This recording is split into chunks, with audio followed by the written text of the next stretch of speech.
Makan ayam hari-hari tu tak salah. Tapi tahu tak, ada bahagian ayam yang kalau selalu sangat kita makan boleh bagi kesan tak elok pada kesihatan kita. Yang pertama, kepak ayam.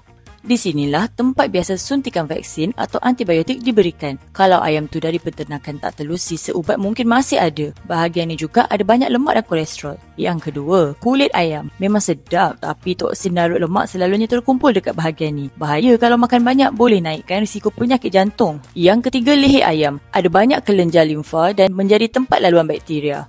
Kalau tak masak betul-betul memang ada risikonya. Keempat, buntut ayam. Ramai tak tahu bahagian ni tempat pengumpulan sisa hormon dan toksin. Elakkan kalau boleh atau makan dalam kuantiti yang sederhana. Sedikit tips untuk anda. Yang pertama, sebaiknya pilih ayam organik atau ayam kampung. Kedua, elakkan makan bahagian ini secara kerap terutamanya untuk kanak-kanak. Ketiga, kalau nak masak ayam tu, pastikan ayam benar-benar masak untuk bunuh bakteria dan virus. Akhir sekali, kawal kuantiti kulit ayam dalam hidangan seharian. Jadi lepas ni, kurang-kurangkanlah makan bahagian-bahagian ni. Badan kita pun perlu makanan yang sihat kan? Okey, ingat makan, ingat rasa.